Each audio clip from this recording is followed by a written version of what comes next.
السلام علیکم ورحمۃ اللہ وبرکاتہ. کیا حال ہے سب کا؟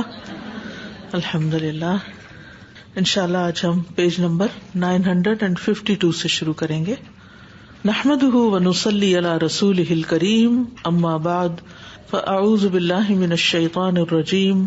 بسم اللہ الرحمن الرحیم.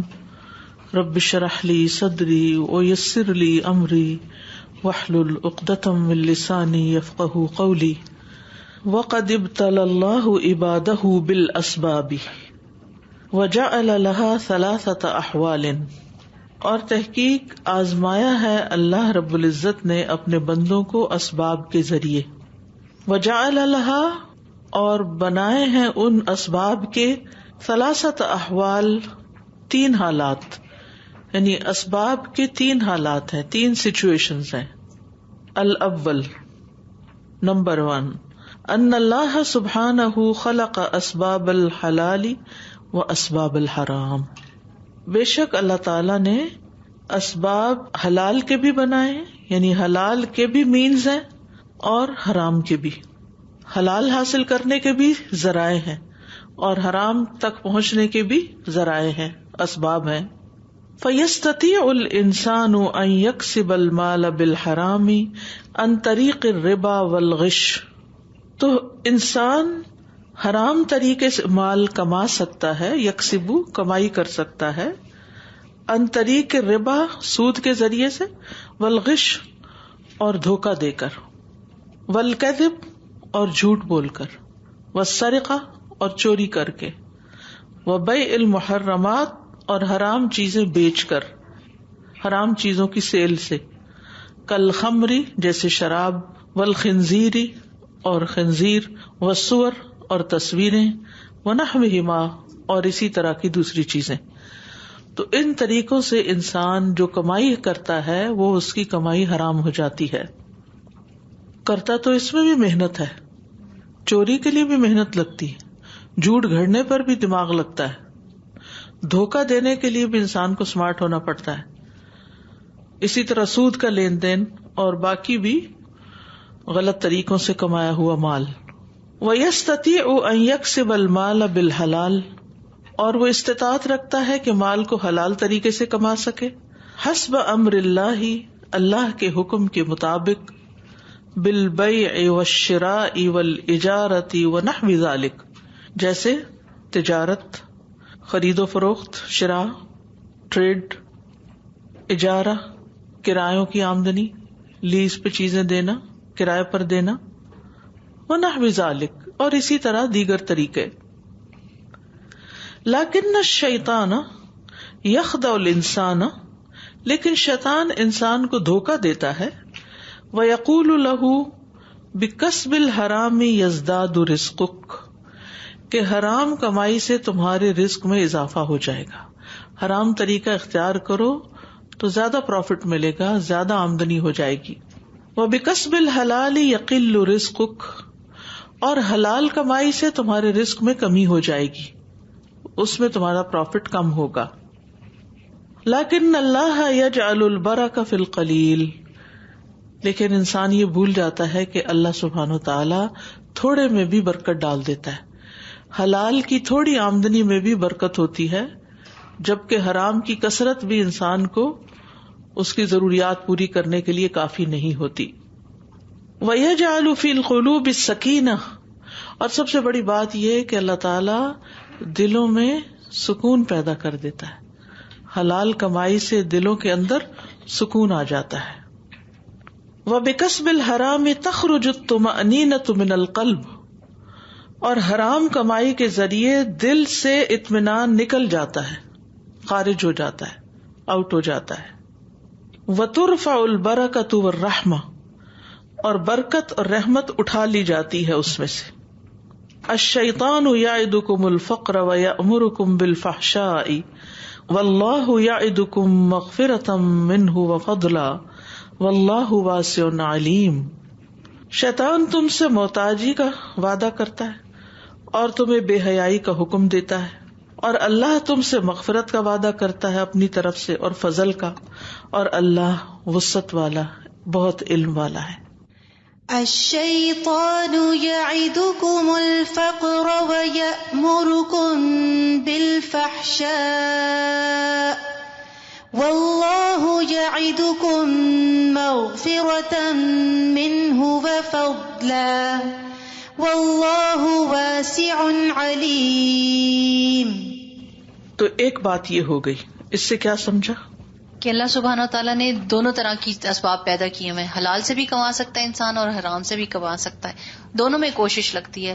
حلال کا فائدہ کیا اور حرام کا نقصان کیا؟ حلال سے برکت آتی ہے اور رحمت آتی ہے، اور اللہ سبحانہ وتعالیٰ دلوں میں سکون ڈال دیتا ہے پیدا کر. اور حرام سے دلوں کا سکون اٹھ جاتا ہے اور برکت بھی اٹھ جاتی ہے اور مال زیادہ نہیں ہوتا. جی، اگر کبھی کوئی آپ کے پاس آ کے اپنا مسئلہ بیان کرے کہ میرے دل کو قرار نہیں، ہر چیز ٹھیک ہے، سب کچھ ٹھیک ہے، لیکن دل نہیں چین میں، تو آپ اس سے کچھ سوال ضرور کریں. ان میں سے ایک یہ کہ کیا آپ کے فرائض کی پابندی کرتی ہیں؟ فرائض میں تو نہیں کوئی کمی ہو رہی، کیونکہ جب انسان اپنے فرائض چاہے اللہ کے ساتھ تعلق میں یا بندوں کے ساتھ تعلق میں ہو، ان میں کمی کرتا ہے تو دل سے اطمینان اٹھتا ہے. دوسرا یہ ہے کہ کہیں آمدنی میں کوئی چیز حرام تو نہیں، کسی کا حق تو نہیں مار رہے، کسی یتیم کا، کسی مسکین کا، کسی رشتہ دار کا، حتیٰ کہ اپنے شوہر کا ہی، اپنے بچوں کا. کیونکہ بعض اوقات ہم بالکل جو ساتھ بیٹھا ہوتا ہے نا بندہ ہمارے، اسی کا حق نہیں دے رہے ہوتے، اس کو فار گرانٹیڈ لیتے ہیں اور کئی بہانے کر لیتے ہیں کہ یہ بھی تو نہیں کرتا نا، تو میرے لیے کو ضروری ہے میں کروں. تو کیونکہ نافرمانی، ظلم، فساد، حرام میں پڑنا، یہ انسان کے لیے سبب بن جاتا ہے ذہنی پریشانیوں کا، دل کی بے قراری کا. الثانی، نمبر 2، ان اللہ عز وجل احیانا یقلل الرزق واحیانا یزیدہ. بے شک اللہ سبحانہ تعالیٰ کبھی رزق کم کرتا ہے اور کبھی اس کو بڑھا دیتا ہے. یعنی یہ اللہ تعالیٰ کی اپنی ایک تقسیم ہے، اس کی ایک حکمت ہے کہ کبھی بندے کو زیادہ دے دیتا ہے اور کبھی کم.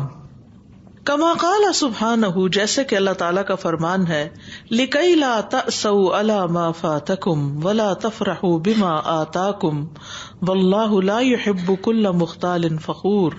تاکہ تم افسوس نہ کرو اس پر جو تم سے فوت ہو گیا، تمہارے ہاتھ سے نکل گیا، اور اس پر اتراؤ نہیں جو تم کو ملا یا اس نے جو تمہیں عطا کیا، اور اللہ پسند نہیں کرتا کسی خود پسند شیخی خورے کو.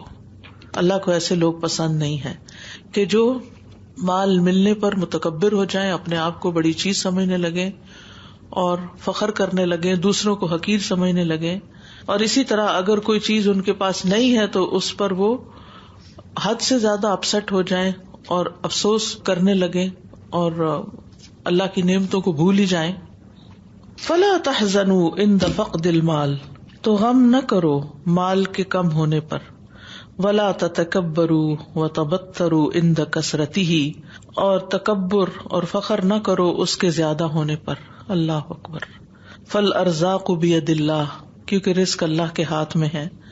وما کان ربک نسیا، اور تیرا رب بھولنے والا نہیں ہے، غلطی سے نہیں وہ کسی کو زیادہ اور کسی کو کم دے دیتا ہے پیزنٹلی. فاستقیموا علی امر اللہ، تو اللہ کے حکم پر قائم رہو. زاد الرزق او نقص، رزق زیادہ ہو جائے یا کم ہو جائے، اصل چیز ہے اللہ کی اطاعت، اس پر قائم رہو. اب دیکھیے کہ جب انسان کے پاس مال زیادہ آتا ہے تو پھر اس کے طور طریقے بدل جاتے ہیں، اس کا رہن سہن بدل جاتا ہے، اس کے خوشی غمی کے مواقع بدل جاتے ہیں، اور خاص طور پر خوشی کے مواقع پر جیسے شادی وغیرہ کے مواقع پر ساری حدیں پار کر جاتا ہے. اللہ سبحانہ تعالیٰ نے ہمارے لیے کچھ حدود مقرر کی ہیں، مال خرچ کرنے کی بھی ایک حد مقرر کی ہے، زیب و زینت کی بھی ایک حد مقرر کی ہے. ان حدوں کو پار نہیں کرنا چاہیے، اسراف نہیں کرنا چاہیے، لباس میں بے حیائی نہیں ہونی چاہیے. لیکن جتنا جتنا مال زیادہ ملتا جاتا ہے انسان کو یہ اطمینان ہونے لگتا ہے کہ اللہ تو مجھ سے بڑا راضی ہے اور میرا جو جی چاہے میں کر لوں. نہیں، جب خوشی ملے تو اللہ کا اور شکر ادا کرے، اطاعت میں زیادہ آگے بڑھے، نہ کہ نافرمانیوں میں آگے نکلے. یہ امتحان ہوتا ہے بندے کا کہ اب ملا ہے تو اب کیا کرتا ہے، اب بھی اپنی حدود میں رہتا ہے یا نہیں. لِكَيْ لَا تَأْسَوْا عَلَى مَا فَاتَكُمْ وَلَا تَفْرَحُوا بِمَا آتَاكُمْ وَاللَّهُ لَا يحب كل مختال فخور. السلام علیکم. اس میں اللہ تعالیٰ نے یہ بتایا کہ اللہ تعالیٰ انسان کو مال کی کمی اور زیادتی سے آزماتے ہیں تاکہ انسان معتدل حالات میں چلتا رہے. مال کی زیادہ ملنے پر اسراف کی طرف نہ راغب ہو, حد سے نہ نکل جائے, اور کم ہونے پہ بھی وہ حرام کی طرف نہ چلا جائے, اللہ سے مایوس نہ ہو, جی اللہ سے حرام کی طرف نہ چلا جائے. تو دونوں صورتوں میں ہمیں بہت غور کرنے کی ضرورت ہے. جب بھی ہمیں یہ حالات آئیں تو ہم اللہ کی ہی طرف رجوع کریں, شکر کے انداز میں بھی اور صبر کے انداز میں. سزا یہ سورہ کہف پڑھ رہے تھے تو اس میں باغ والوں کا قصہ کل ہم نے پڑھا تھا, تو یہ مختالن فخور بالکل وہ پکچر نظر آ رہی تھی کہ وہ شخص, اس کو یہی غرور تھا. اور جیسے آپ نے کہا کہ انسان سمجھتا ہے کہ اللہ راضی ہے تبھی یہ سب ملا ہوا ہے, اور یہ دھوکہ بھی ساتھ آنے لگ جاتا ہے کہ آخرت میں بھی مل جائے گا. تو مال کے ساتھ ساتھ جو دوسری پرابلمز ہم دنیا میں دیکھتے ہیں اس کے ساتھ ساتھ آخرت بھی لگتا ہے کہ وہ سیف ہے, محسوس نہیں ہوتا کہ کہاں سے غلط ہوگا. کیونکہ انسان سوچتا ہے کہ ٹھیک ہے میں جو میرے دل میں آئے کر لوں, اور تھوڑا بہت چیریٹی میں دے دوں گا تو یہ بھی گناہ معاف ہو جائیں گے. ان اللہ لا يحب المسرفین, اسراف کرنے والوں کو, حد سے بڑھنے والوں کو اللہ تعالیٰ پسند نہیں کرتا. یعنی اسراف کیا ہے؟ حدیں توڑنا. I'm thinking this, but that Allah does not forget. Sometimes when we have problem with the wealth, subhanAllah, we want to solve that problem ourselves because we think that Allah has forgotten us. And that's when we end up dealing with riba and cheating here and there just to get more wealth, subhanAllah. So we should know that Allah does not forget. الثالث, number 3, ان اللہ احیانا یأمرنا بفعل الاسباب واحیانا یأمرنا بترک الاسباب. اللہ سبحانہ وتعالیٰ کبھی ہمیں اسباب اختیار کرنے کا حکم دیتا ہے اور کبھی ہمیں اسباب کو چھوڑ دینے کا حکم دیتا ہے. فَإِذَا جَاءَ الْأَمْرُ مِنَ اللَّهِ بِفِعْلِ الْأَسْبَابِ نَسْتَجِيبُ فَوْرًا وَنَفْعَلُ الْأَسْبَابَ. تو جب اللہ کا حکم آتا ہے اسباب کے اختیار کرنے کا تو ہم فوراً حکم مان لیتے ہیں اور اسباب اختیار کر لیتے ہیں. وَإِذَا جَاءَ الْأَمْرُ مِنَ اللَّهِ بِتَرْكِ الْأَسْبَابِ, اور جب اللہ کی طرف سے حکم آئے کہ ہم اسباب کو چھوڑ دیں, نترک الاسباب طاعۃ للہ وثقۃ بہ, تو ہم اسباب کو ترک کر دیں اللہ پر بھروسہ کرتے ہوئے, اس کی اطاعت کرتے ہوئے, وامتثالا لامرہ, اور اس کا حکم مانتے ہوئے, کما قال سبحانہ فی الحالین, جیسا کہ اللہ سبحانہ تعالیٰ نے دونوں حالتوں میں ذکر کیا ہے. یا ایھا الذین آمنوا, اے لوگو جو ایمان لائے ہو, اذا نودی للصلاۃ من یوم الجمعۃ, جب جمعہ کے دن نماز کے لیے پکارا جائے یعنی اذان دی جائے, فسعوا الی ذکر اللہ, تو اللہ کے ذکر کی طرف دوڑ پڑو, وذروا البیع, اور تجارت چھوڑ دو یعنی اسباب اختیار کرنا چھوڑ دو. ذالکم خیر لکم ان کنتم تعلمون, یہ تمہارے حق میں بہتر ہے اگر تم جانتے ہو. فَإِذَا قُضِيَتِ الصَّلَاةُ فَانتَشِرُوا فِي الْأَرْضِ, پھر جب نماز پڑھ لی جائے, پوری ہو جائے, تو زمین میں پھیل جاؤ. وَابْتَغُوا مِن فَضْلِ اللَّهِ, پھر اللہ کے فضل میں سے تلاش کرو. وَاذْكُرُوا اللَّهَ كَثِيرًا لَعَلَّكُمْ تُفْلِحُونَ, اور اللہ کو کثرت سے یاد کرو تاکہ تم فلاح پا جاؤ. يا أيها الذين آمنوا إذا نودي للصلاة من يوم الجمعة فاسعوا إلى ذكر الله وذروا البيع ذلكم خير لكم إن كنتم تعلمون. فَإِذَا قُضِيَتِ الصَّلَاةُ فَانتَشِرُوا فِي الْأَرْضِ وَابْتَغُوا مِن فَضْلِ اللَّهِ وَاذْكُرُوا اللَّهَ كَثِيرًا لَعَلَّكُمْ تُفْلِحُونَ. وَالْأَمْوَالُ وَالْأَسْبَابُ مِثْلَ حَنَفِيَّاتِ الْمَاءِ مُظْهِرُ الْمَنَافِعِ لَيْسَتْ مُوجِدَةٌ لِلْمَنَافِعِ لِأَنَّ الْمَنَافِعَ عِندَ اللَّهِ وَبِيَدِ اللَّهِ. مال اور اسباب جو ہیں یہ پانی کی ٹیپس کی طرح ہیں. مظہر المنافع, جو منافع ظاہر کرتے. لیست موجدۃ للمنافع, یہ منافع کو ایجاد نہیں کرتے, پیدا نہیں کرتے. یعنی جیسے ٹوٹی میں سے پانی جو ہے وہ نکلتا ہے تو وہ ایک سبب ہے, ذریعہ ہے پانی ہم تک پہنچانے کا.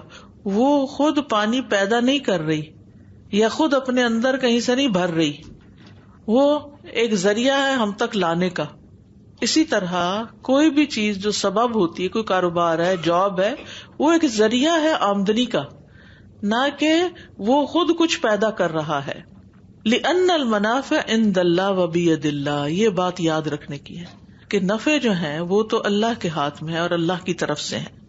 فکما ان کل حنفیۃ لها علاقۃ بخزان الماء تکون سببا لخروج الماء لا انها موجدۃ للماء، جیسا کہ ہر ٹیپ جو ہے اس کا ایک کنیکشن ہوتا ہے، علاقہ کہتے ہیں کنیکشن کو، بخزان الماء پانی کی ٹینکی کے ساتھ، خزان جس خزانہ کہتے ہیں نا کٹھی ہوتی چیز، تکون سببا لخروج الماء، یہ پانی نکلنے کا سبب ہوتا ہے، یعنی یہ جو ٹیپ ہے وہ سبب ہوتی ہے پانی کے نکلنے کا. لا انہا موجدۃ للماء، نہ کہ وہ پانی ایجاد کرنے والی ہوتی ہے، پانی پیدا کرنے والی. وکل حنفیۃ لیس لها علاقۃ بخزان الماء لا تعطیک قطرۃ ماء ولو مکثت الدہر کلہ، اور ہر وہ ٹیپ جس کا پانی کی ٹینکی سے کوئی تعلق نہیں ہوتا، کنیکشن نہیں ہوتا، وہ تمہیں ایک قطرہ بھی پانی نہیں دیتی. جب پیچھے سے پانی ختم ہو جاتا ہے تو پھر کیا ہوتا ہے، آپ اس کو آن کرتے ہیں، کھولتے ہیں، بند کرتے ہیں، پھر دیکھتے ہیں، پھر ایسے کرتے ہیں، ہر طریقہ اختیار کرتے ہیں اس سے پانی نکالنے کا، لیکن پانی نکل کے نہیں دیتا، کیونکہ وہ خود پانی پیدا نہیں کرتی، وہ کنیکشن ہے جو پیچھے سے اس کو پانی فراہم کرتا ہے. وَلَوْ مَكَثْتَ الدَّهْرَ كُلَّهُ، چاہے ساری زندگی وہاں کھڑے رہو، سارا زمانہ کھڑے رہو وہاں پر، کچھ نہیں ہوگا. فَكَذَلِكَ جَمِيعُ الْمَنَافِعِ وَالْخَلَائِقِ وَالْأَحْوَالِ فِي خَزَائِنِ اللَّهِ سُبْحَانَهُ، اسی طرح سارے نفع اور مخلوقات اور حالات یہ اللہ کے خزانے میں ہے سبحانہ وتعالی کی. تأتی بأمرہ وتزید بأمرہ وتنقص بأمرہ وتتحرک بأمرہ وتسکن بأمرہ وتظہر علی الاموال والاسباب بأمرہ. تو یہ سارے منفعتیں جو ہیں یہ اللہ کے حکم سے آتے ہیں، یہ سارے اسباب اور یہ ساری مخلوقات اور یہ حالات اللہ کے حکم سے ہی زیادہ ہوتے ہیں، اسی کے حکم سے کم ہوتے ہیں، اسی کے حکم سے حرکت کرتے ہیں، اسی کے حکم سے ٹھہر جاتے ہیں، اور اسی کے حکم سے مال اور اسباب ظاہر ہوتے ہیں. فزوال العطش بامر اللہ، پیاس جو بجھتی ہے، زوال ہوتا ہے زائل ہونا، عطش ہوتا ہے پیاس، پیاس کا ختم ہونا اللہ کے حکم سے ہے. وقد جعل اللہ الماء سببا لزوال العطش، اللہ نے پانی کو پیاس بجھانے کا ذریعہ بنایا ہے. فنشربه لامر اللہ، ہم اللہ کے حکم کے مطابق اس کو پیتے ہیں. ولا نعتمد علیہ فی زوال العطش، اور ہم پانی پر اعتماد نہیں کرتے کہ یہ ہماری پیاس بجھا رہا ہے، وہ اصل میں اللہ بجھا رہا ہوتا ہے. ہماری مشکل کیا ہے کہ ہم اسباب میں کھو جاتے ہیں، یہ مل گیا تو میرا کام بن جائے گا. کئی دفعہ وہ چیز مل جاتی، کام پھر بھی نہیں بنتا، کوئی نہ کوئی اس میں کمی ہو جاتی، خرابی ہو جاتی. لیٹسٹ ٹیکنالوجی، کون سی چیز ہے جو فلالیس ہے؟ ہر چیز کے اندر کچھ نہ کچھ ہو جاتا ہے. بعض اوقات آپ بالکل لیٹسٹ آئی فون لیتے ہیں، جب اس پہ کام کرنے لگتے ہیں تو اس کو کوئی نہ کوئی فیچر جو ہے وہ گڑبڑ ہوتا ہے، پھر آپ کیا کرتے ہیں، جا کے اس کو ریپلیس کر لیتے ہیں. تو اگر اسباب کے ہاتھ میں کچھ ہوتا تو کسی بھی چیز سے ہمیں مایوسی نہ ہوتی، ہمیں کوئی نقصان نہ ہوتا، پھر وہ ہمیشہ ہمارے لیے فائدے کی ہی ہوتی. لیکن اصل بات یہ ہم بھول جاتے ہیں. جب یہ خیال بھی انسان کو آ جاتا ہے نا کہ یہ اللہ ہی نے پانی پیدا کیا اور اللہ ہی نے مجھے طریقہ سکھایا پانی پینے کا، اور یہ پانی مجھ تک پہنچایا اور اس سے میری پیاس بجھی، تو پھر ہم دل سے کہیں گے الحمدللہ الحمدللہ. اور جو پانی بھر کے لایا اس کو بھی شکریہ ادا کر دیں گے، کیونکہ اللہ ہی نے ہمیں سکھایا، اللہ ہی کے حکم کے مطابق یہ بھی ہے، اور اس پر بھی اجر اللہ ہی دیتا ہے جب انسان بندوں کا شکریہ ادا کرتا ہے. تو اس طریقے سے صحیح عقیدہ جب ہوتا ہے، صحیح ایمان جب ہوتا ہے، تو ہر چیز اپنی پلیس پر آ جاتی ہے، اور پھر آپ کا تعلق اللہ تعالیٰ سے جڑ جاتا ہے. یہاں سے زندگی میں خوشی اور سکون آتا ہے کہ اسی کے لیے آپ جیتے اور اسی کے لیے مرتے ہیں. کیونکہ یہ انسان کے اندر ایک کمی ہے، ایک کمزوری ہے، ایک ضرورت ہے، اس کی ایک خواہش ہے، ایک محبت ہے کہ وہ کسی کے لیے جیے اور مرے، کسی کے لیے سب کچھ کرے. تو اس لیے جس کا فوکس اللہ کی ذات نہیں ہوتا تو پھر وہ کبھی کسی کو خوش کرنے کے پیچھے دوڑتا ہے، اور اٹھا بیٹھا ہے، پھر ادھر سے ہٹ کے کسی اور کے پیچھے لگ جاتا ہے، وہ ہاتھ نہیں آتا، پھر انسان اپنے آپ کو پیٹتا ہے، میرا کوئی نہیں. بھئی کوئی تھا ہی نہیں تو آپ نے بنانے کی کوشش کیوں کی؟ بندوں سے محبت اللہ کی خاطر کریں، اور اپنی ذات کا احسان مت جتائیں، کیونکہ جو آپ نے دیا وہ آپ نے نہیں دیا، آپ کو بھی کسی نے دیا تھا. اللہ نے آپ کے پاس رکھا اور آپ کو سبب بنایا, ذریعہ بنایا کسی تک پہنچنے کا. تو اصل طاقت کو بھول کے صرف اس بندے کے ہی محسن ہو جاتے ہیں اور صرف اس کا ہی شکریہ ادا کر کے آپ سمجھتے ہیں آپ نے فرض ادا کر دیا, جبکہ اصل فرض تو باقی رہ گیا. اور جب تک زندگی میں الحمدللہ, سچا الحمدللہ نہیں آتا نا, شکر نہیں آتا, جب تک شکر نہیں آتا خوشی نہیں آتی, اطمینان نہیں آتا. جس نے رب کو پا لیا اس کے پاس کوئی کسی چیز کی کمی نہیں, اور جس کے پاس سب کچھ ہے لیکن اس کو رب نہیں ملا, اس کے پاس کچھ بھی نہیں. تو اس لیے اسباب ظاہریہ جو ہیں یا ظاہر میں جو چیزیں نظر آتی ہیں ان پر اللہ کا شکر ادا کرنا چاہیے جس نے یہ سب کچھ بنایا اور پھر ہم تک پہنچا. پہنچنے کے لیے پھر اسباب پیدا کیے, کیونکہ اس نے اس دنیا کا نظام اسباب کی بنا پر رکھا ہے. اور پھر یہ کہ جیسے سورۃ کہف میں ہی آتا ہے ذوالقرنین کے بارے میں کہ اس نے کیا کیا, اللہ تعالیٰ نے قرآن مجید میں اس کی تعریف کی ہے. اس نے اسباب اختیار کیے. اس کا یہ مطلب نہیں کہ جب اللہ نہیں کرنا ہے, تقدیر کا مسئلہ ہے نا اصل یہ بھی, جب اللہ ہی نے کرنا ہے تو پھر کیا کرنا ہے, پھر اسباب کا کیا اختیار کرنا, نہیں, اللہ ہی نے حکم دیا ہے. اور جو اسباب اختیار کرتے ہیں اللہ تعالیٰ ان کو پسند کرتا ہے, اور خیر کے کاموں میں اسباب کا استعمال کرنا ضروری ہے, خیر کے کاموں میں, کیونکہ ذوالقرنین نے بندوں کی بھلائی کے لیے اپنے سارے ریسورسز استعمال کیے. اور جب انہوں نے کہا کہ ہم تمہیں اس کے بدلے میں کیا دیں کہ تم ہماری دیوار بنا دو, سے مجھے کچھ نہیں چاہیے, تم ورک فورس لے آؤ اور چیزیں اکٹھی کرو تو میں تمہیں دیوار بنا دیتا ہوں, میری کوئی اجرت نہیں. تو اس طرح جب انسان یہ سمجھتا کہ اسباب اللہ نے دیے ہیں تو پھر انسان ان کو اللہ ہی کی خاطر خرچ بھی کرتا ہے اور اللہ ہی کی خاطر خرچ کر کے خوش بھی ہوتا ہے. پھر اس کا اس کے علاوہ کوئی مطلب نہیں ہوتا. تو بندوں سے ایکسپیکٹ نہیں کرتا, جب بندوں سے ایکسپیکٹ نہیں کرتا تو اس کی غلامی سے نکل آتا ہے اور وہ بالکل فری ہو جاتا ہے, مینٹلی بھی فری ہو جاتا ہے. ورنہ اکثر لوگوں کے غم رانج کیا ہے, میرے ساتھ فلاں نے یہ کر دیا, میرے ساتھ فلاں نے یہ کر دیا, میں نے اس پر اتنا ورک کیا, اس کے ساتھ اتنا احسان کیا, اس نے دیکھو میرے ساتھ کیا کیا. زیادہ تر غم تو ہمیں اپنی اولاد ہی کے ہوتے ہیں کیونکہ وہ رسپونڈ نہیں کرتے, وہ جواب نہیں دیتے, تو پھر کیا ہوتا ہے, پھر ہم مایوس ہو جاتے ہیں. فَنَشْرَبُهُ لِأَمْرِ اللَّهِ وَلَا نَعْتَمِدُ عَلَيْهِ فِي زَوَالِ الْعَطْشِ, تو ہم اس کو اللہ کے حکم کے ساتھ پی لیتے ہیں اور اس پر اعتماد نہیں کرتے کہ پانی پی لیا تو پیاس بجھ جائے گی. وَقَدْ يَجْعَلُ اللَّهُ الْمَاءَ سَبَبًا لِزِيَادَةِ الْعَطْشِ, اور اللہ ہی کبھی پیاس کو زیادہ کرنے کے لیے پانی کو ہی سبب بنا دیتا ہے. کبھی ایسا بھی ہوتا ہے کہ پانی سے پیاس اور بڑھ جاتی ہے. کما حصل لبنی اسرائیل, جیسا کہ بنی اسرائیل کے ساتھ ہوا. لما شربوا من النہر فکلما شربوا من النہر زاد العطش, جب طالوت کے ساتھ لشکر نے اس دریا سے پانی پی لیا اور جتنا زیادہ پیتے تھے اتنی پیاس اور لگتی تھی, کیونکہ انہیں کہا گیا تھا بس چلو پینا, ایک چلو بھر پی لینا, اس سے تمہارا حلق تار ہو جائے گا, کافی ہے تمہارے لیے. کیونکہ کبھی ہم سمجھتے ہیں نا کہ نہیں, تھوڑی چیز سے ہمارا گزارا نہیں ہو سکتا, زیادہ ہوگی تو پھر ہی کام چلے گا. تو اللہ نے کسی چیز کو اگر تھوڑا بنایا, تھوڑا دیا ہے, تو اس کا مطلب تھوڑا بھی کافی. اب دیکھیے بچوں کے اندر کیا ہوتا ہے, کچھ بچوں کی غذائی ضروریات بہت کم ہوتی ہیں, وہ تھوڑا کھا کے بھی بڑے ایکٹیو ہوتے ہیں. اور عموماً یہ ہوتا ہے کہ اگر آپ ان کو زیادہ ٹھوس کے کھلاتے ہیں تو زیادہ بیمار بھی رہتے ہیں. ہم نے ایک خود ساختہ معیار مقرر کر لیے ہیں صحت مند ہونے کے, اور پھر جو اس پہ پورا اترتا ہے یا ان انچز پہ یا اس ہائٹ پہ یا اس وزن پہ وہ صحت مند ہے, اور کوئی اگر تھوڑا سا اوپر ہو جائے یا تھوڑا سا نیچے ہو جائے تو وہ بیمار ہے.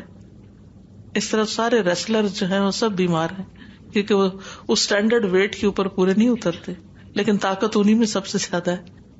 تو اسباب کے اوپر بھروسہ نہ کرے, بھروسہ توکل صرف اللہ پہ.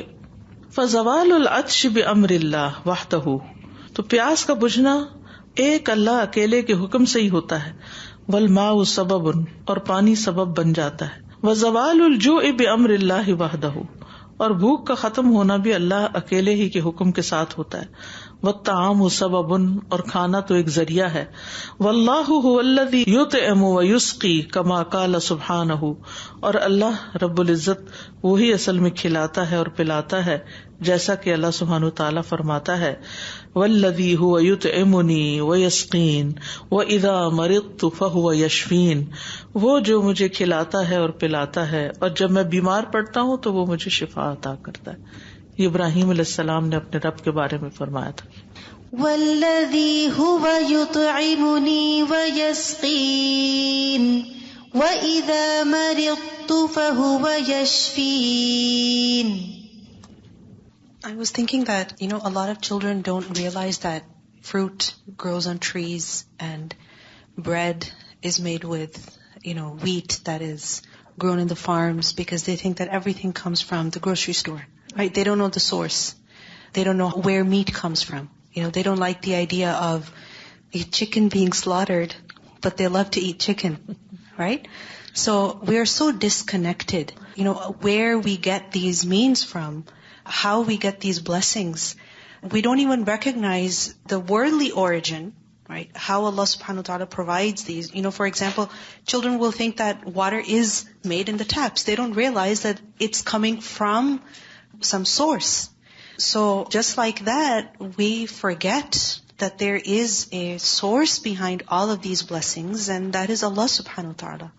So there's so much focus on, taking children to the farms and showing them, okay, this is how food is grown, and this is how it is processed, and this is how it is brought to the grocery stores, this is how it is prepared. And just like that, we need to teach them that Allah subhanahu wa ta'ala is the one who has created all of these systems, and He's the one who provides us. یعنی جو آخری connection ہے نا وہ missing ہے، اور اس کے لیے اگر ہم مائیں ایک اچھی ایفرٹ کریں، ایک واقعی شعوری ایفرٹ جس کو کہتے ہیں کہ کانشیسلی اس چیز کو میک شور کریں، ان سے کوشچن کریں، اچھا یہ کہاں سے آیا، وہ بتائیں کہ یہاں سے، چکن کس نے بنایا، پھر کرتے کرتے پیچھے کہاں تھا، یعنی خود سے چکن نہیں بنا، چکن اللہ نے پیدا کیا ہے. پھر اسی طرح کسی بھی چیز کے بارے میں جب آپ انہیں بتا رہے ہوں تو وہ جو آخری تعلق ہے نا کہ اللہ خالق کل شیء، یہ چیز ان کے دلوں میں راسخ ہو جانی چاہیے. پھر ہی وہ اللہ کے شکر گزار ہوں گے، اور شکر گزاری ہی کا حصہ ہے اطاعت کرنا. ایک ہے نماز پڑھو، نماز پڑھو، بھائی کیوں پڑھو، بس پڑھو، عبادت کرنی نہیں، شکر ادا کرنا ہے. واشکروا للہ ان کنتم ایاہ تعبدون، اللہ کا شکر ادا کرو اگر تم اس کی عبادت کرتے ہو. تو ہم بچوں کو کیا کہتے ہیں، ہم تو اپنے آپ کو دیکھیں کہ کسی بھی چیز سے جب ہمیں کوئی فائدہ پہنچتا ہے تو اس وقت ہم یہ سوچیں کہ کس طرح میرے رب نے میرے لیے یہ فراہم کی، کہاں سے یہ چل کے میرے پاس آئی ہے. یعنی ہر چیز ایک لمبا فاصلہ طے کرتی ہے ہم تک پہنچنے کے لیے. اس وقت آپ کے ہاتھوں میں جو کتاب ہی رکھی ہوئی ہے جس سے آپ پڑھ رہے ہیں، کہ کتاب کی بائنڈنگ جلد کتاب بذات خود نے ایک لمبا فاصلہ طے کیا، اور اس سے پیچھے جس نے لکھی اس نے تو 25 سال کا فاصلہ طے کیا. اس کا جو مقدمہ ہے اس میں لکھا ہوا ہے کہ انہوں نے 25 سال کے مطالعے کے بعد یہ کتاب لکھی، اور میں نے اس کی خاطر بہت کچھ اور دنیا کی کمٹمنٹس چھوڑی، اور اول و آخر کی کتابیں پڑھ پڑھ کے خلاصہ کر کے اس میں نے ڈالا. یعنی ایک طرح سے علم کو نچوڑ انہوں نے ڈال دیا.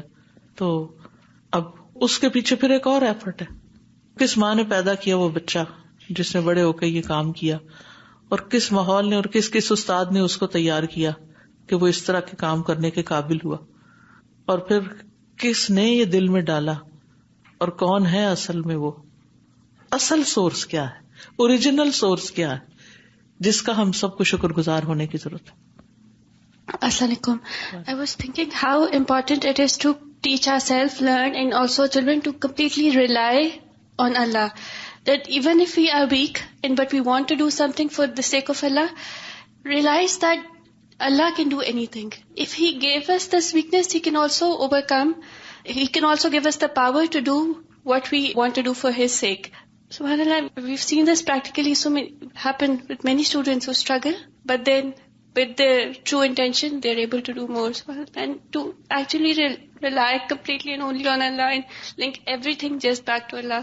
Yes, yesterday I was looking at some pictures of different fruits and vegetables that we don't even realize that how do they grow, like cashew nuts and kiwi and in vines and bushes.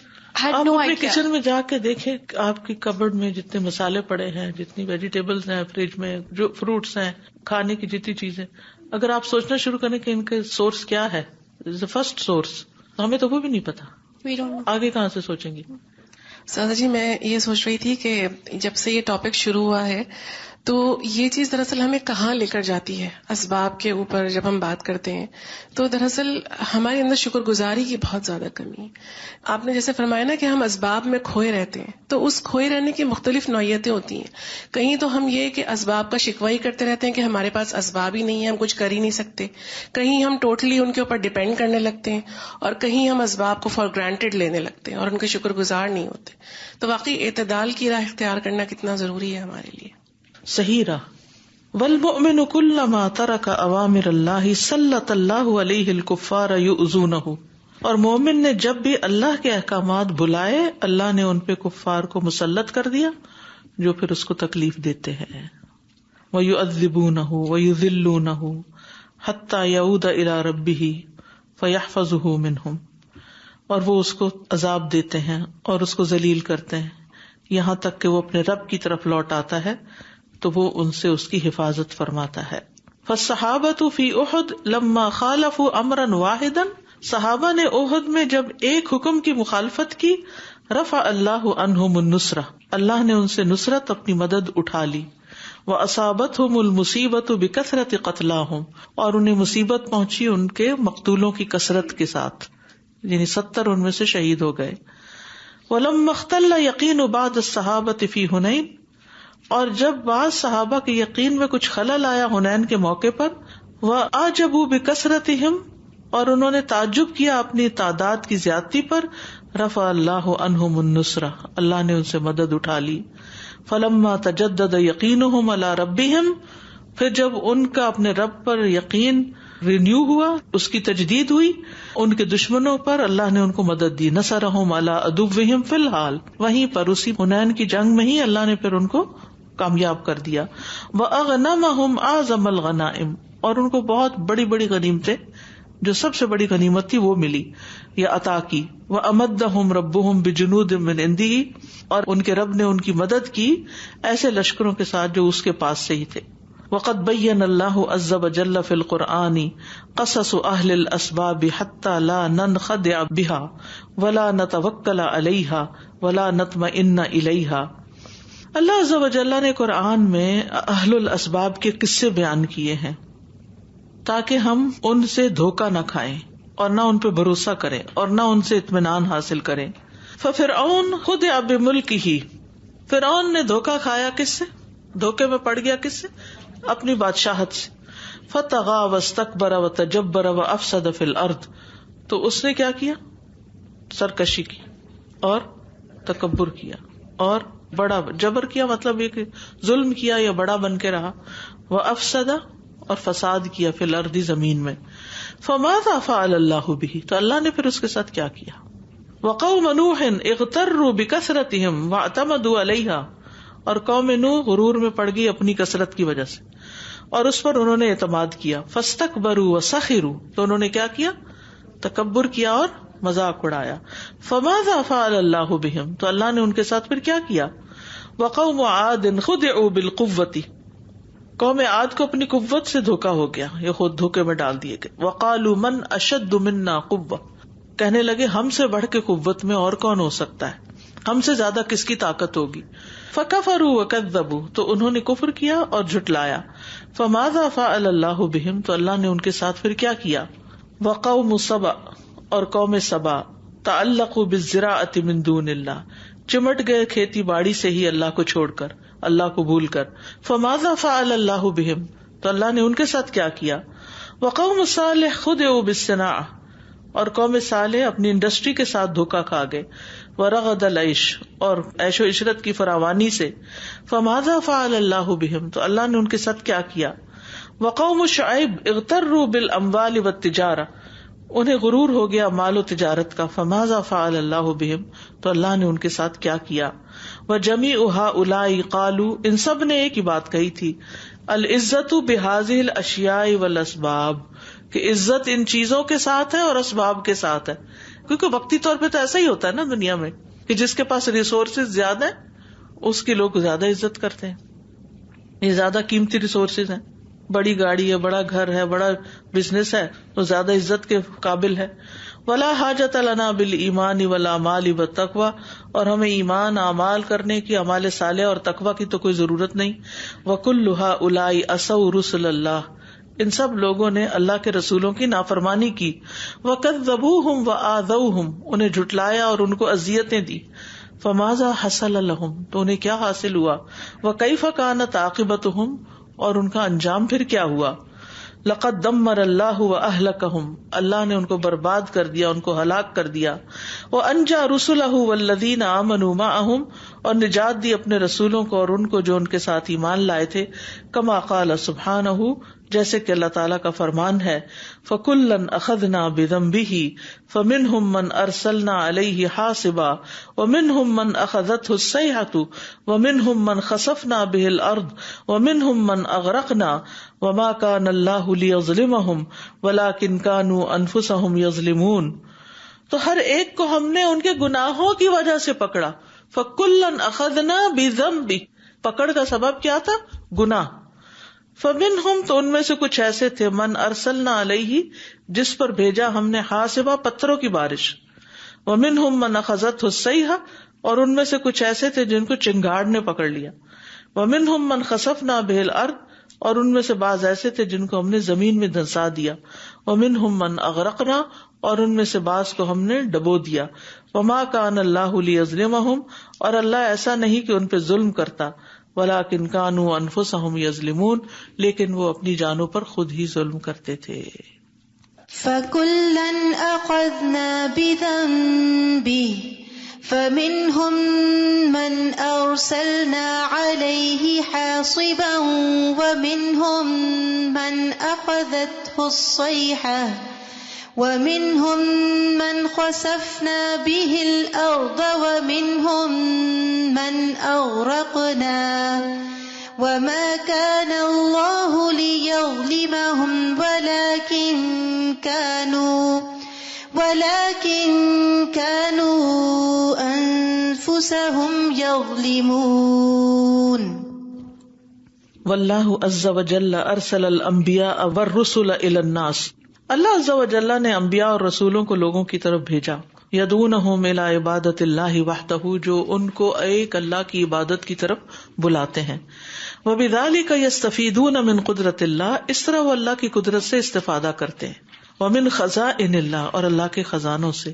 بالایمان والتقوی, ایمان اور تقوی کے. ان کو کبھی خزانہ سمجھا آپ نے؟ ایمان اور تقوی بھی ایک خزانہ ہے, بلکہ مال و دولت سے بڑا خزانہ ہے. دنیا میں پائے جانے والی ساری چیزوں سے بڑا خزانہ ہے. ساری دنیا بھی ہو کسی کے پاس, قارون جتنا مال بھی ہو کسی کے پاس, مگر ایمان نہیں اور تقوی نہیں, کچھ بھی نہیں, خالی ہے وہ, اس کا انجام ہلاکت ہے. اور اگر وہ پیٹ پہ پتھر بھی باندھے ہوئے, کھانے کو کچھ, لیکن ایمان اور تقوی کے خزانے اس کے اندر ہے, تو دنیا کا کامیاب ترین انسان ہے.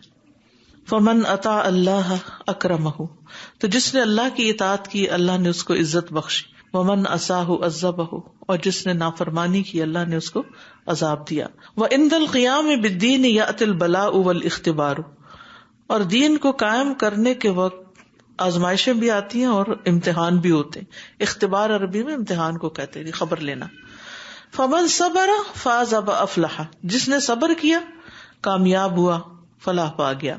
لأن الانسان لا يترقى الا بالاختبار کما فی امور الدنیا, کیونکہ انسان ترقی کر ہی نہیں سکتا مگر امتحانوں کے بعد, جیسا کہ دنیا کے معاملات میں ہوتا ہے. فالحدید والذهب لا يصفو, لوہا اور سونا صاف ہی نہیں ہوتے, الا بعد عرضه علی النار, مگر آگ پر پیش ہونے کے بعد. سنت اللہ التی قد خلت من قبل, یہ اللہ کا طریقہ ہے جو اس سے پہلے گزر چکا. ولن تجد لسنت اللہ تبدیلا, اور اللہ کا طریقہ کبھی بدل نہیں سکتا. سبحان اللہ. یعنی یہ تو لازمی بات ہے کہ جو بھی اللہ کے راستے پہ چلے گا اس کا امتحان ہوگا تاکہ وہ اگلے درجے پہ جا سکے. سنت اللہ التی قد خلت من قبل وَلَن تَجِدَ لِسُنَّتِ اللَّهِ تَبْدِيلًا. یعنی اگر کوئی یہ سمجھتا ہے کہ اس کی عبادت ہو جائے بیڈ پہ لیٹے لیٹے, رضائی میں سوئے سوئے, فجر پڑھ لیا کرے اور وہیں سے دوبارہ. کبھی کبھی ایسے بھی ہوتا ہے نا، خواب آتا ہے کہ میں فجر پڑھ رہی ہوں اور پڑھ لی ہے، پھر کوئی اٹھائے تو آپ کہتے میں تو پڑھ لی.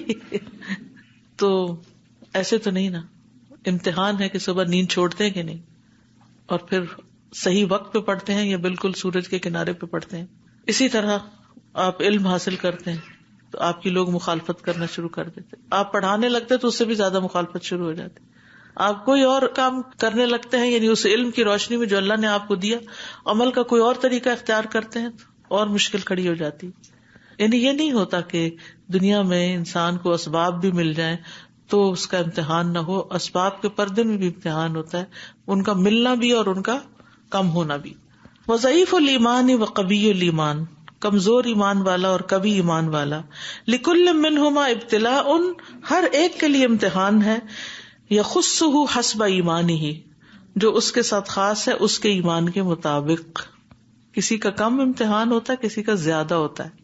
وبقدر قوت الایمان تکون قوت الابتلاء، اور ایمان کی قوت کے مطابق امتحان کی قوت ہوتی ہے، امتحان زیادہ یا کم ہوتا ہے. حتی یترقی المسلم فی درجات الایمان، یہاں تک کہ مسلمان ایمان کے درجات طے کر جاتا ہے. وکلما یترقی یفوز فی الدنیا والآخرہ، اور جو آگے بڑھتا ہے دنیا اور آخرت میں کامیابی حاصل ہوتی ہے. واشد الناس بلاء الانبیاء ثم الامثل فالامثل، لوگوں میں سب سے زیادہ آزمائش نبیوں پر آئی ہے، پھر جو ان کی طرح ہوتے ہیں، پھر جو ان کی طرح ہوتے ہیں، اور زیادہ ان جیسے ہوتے ہیں. یعنی جو جتنا زیادہ سنت کا پیروکار ہوتا ہے اس کا امتحان اتنا زیادہ ہو جاتا ہے.